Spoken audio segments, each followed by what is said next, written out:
And so the first question I think we have to ask ourselves is, was there a war in Gaza?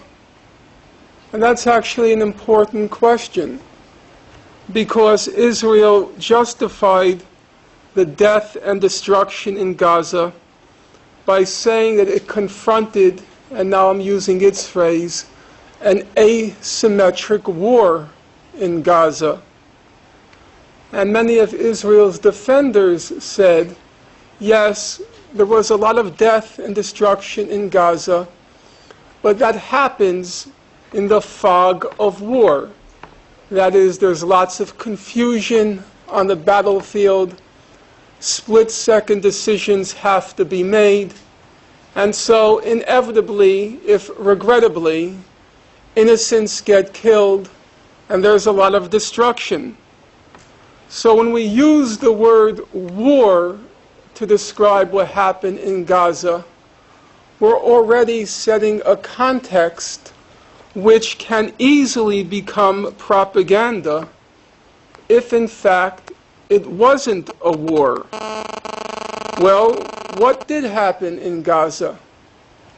After those 22 days that Amnesty International called the 22 days of death and destruction, Israel was very proud of what happened, because it said, now we have shown the Arabs who's who and what's what. We've erased the memory of the July-August 2006 defeat in Lebanon. And now they said, we've restored our deterrence capacity, the Arab fear of us, because we won the war in Gaza. Well, as they boasted about having won the war in Gaza, an Israeli strategic analyst came along and he wrote in an Israeli paper, he said, it is very dangerous for Israel to believe it won the war when there was no war. In reality, not a single battle was fought during the 22 days of fighting. A former Israeli ministry official said, there was no war. Hamas sat in its bunkers and came out when it was all over. Well, if there was no war in Gaza, what did happen? It's fairly clear what happened militarily. Israel flew about 3,000 combat missions over Gaza. Every plane came back. None was downed. None was even damaged. That's not too surprising, because Hamas had no anti-aircraft defenses. It took as much courage to fly a combat mission over Gaza as it does to shoot fish in a barrel. That was the first week, the air assault. And then, beginning the second week, Israel launched its land and air assault, its ground and air assault. Well, the Israeli soldiers were equipped with special night fighting equipment.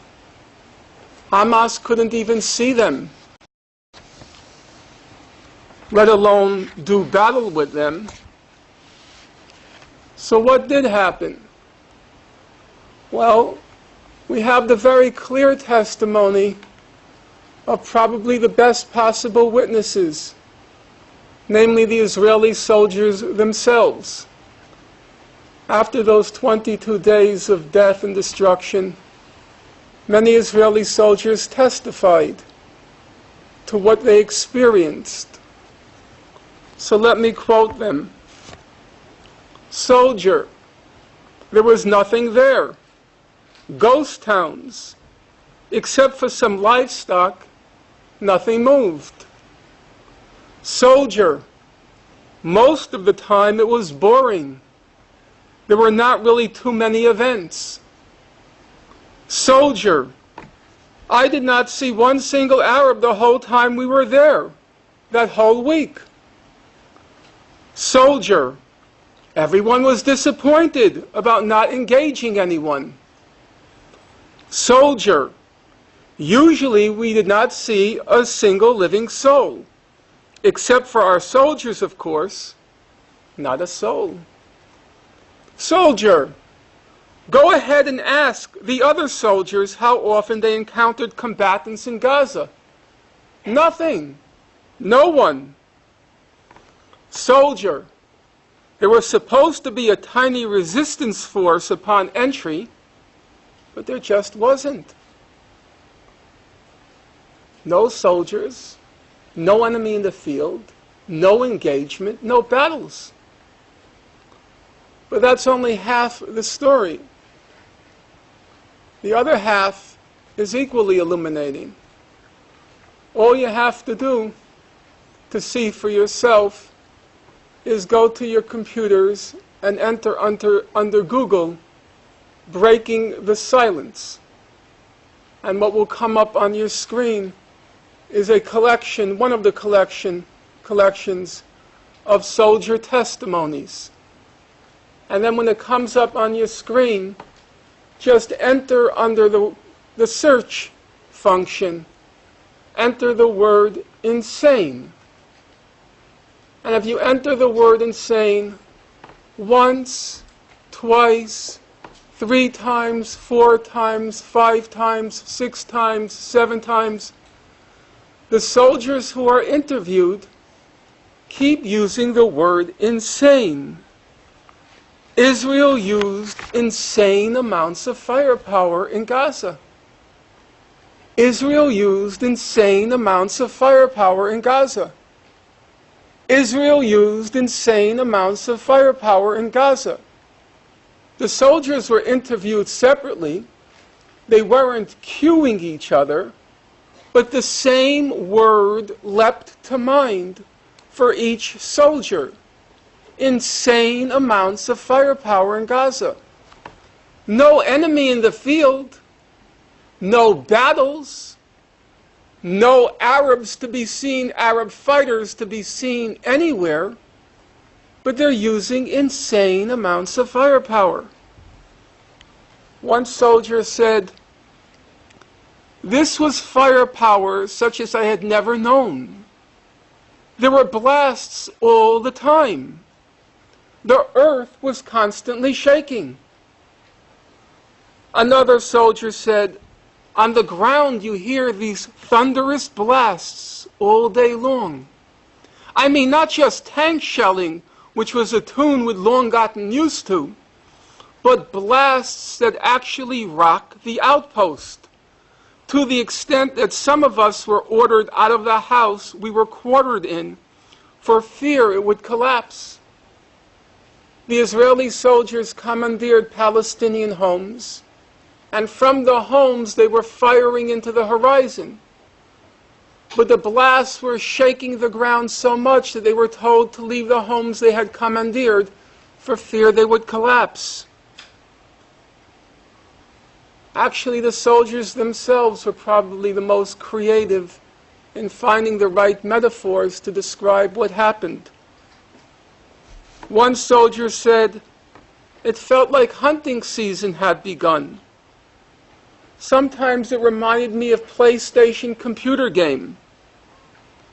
Another soldier said, "You feel like a child playing around with a magnifying glass, burning up ants." Now, I was a kid once, and I had my magnifying glass, and I did burn up ants. I'm not proud of it, but at least I didn't suffer from the delusion that I was engaged in a war with the ants. And in fact, it was like burning up ants in Gaza. The metaphor was very precise and apt. Israel dropped white phosphorus on Gaza. I never paid much attention to the white phosphorus, the fine details. It's one of Israel's stock and trades, the white phosphorus. But this time, I started to read the fine details. I'm not sure how many of you know much about it. It reaches a temperature of 800 degrees Celsius, 1500 degrees Fahrenheit. As Oprah Winfrey would say, try to wrap your mind around that. 1500 degrees Fahrenheit. If you think it's hot outside today, it's 82 degrees Fahrenheit. What did Israel do with the white phosphorus? Human Rights Watch wrote a report called Rain of Fire. It said that Israel repeatedly exploded white phosphorus munitions in the air over populated areas, killing and injuring civilians and damaging civilian structures. They dropped the white phosphorus on a school, a market, a humanitarian aid warehouse. They dropped it on Al-Quds Hospital. They dropped it on Al-Wafa Hospital. The hospitals, said Human Rights Watch, were clearly marked, and there does not appear to have been fighting in that immediate area.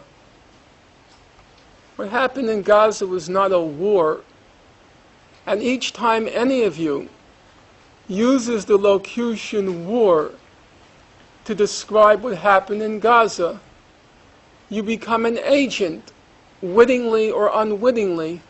You become an agent of Israeli propaganda. There was no war in Gaza. There was a massacre in Gaza. 1,400 Palestinians were killed, of whom up to 4/5 were civilians. 358 were children. 13 Israelis were killed, of whom 10 were combatants, and half of the combatants were killed inadvertently by other Israeli soldiers, friendly fire. So 100 Palestinians were killed for each Israeli. 400 Palestinian civilians were killed for each Israeli civilian. Those are not the statistics of a war. Those are the statistics of a massacre.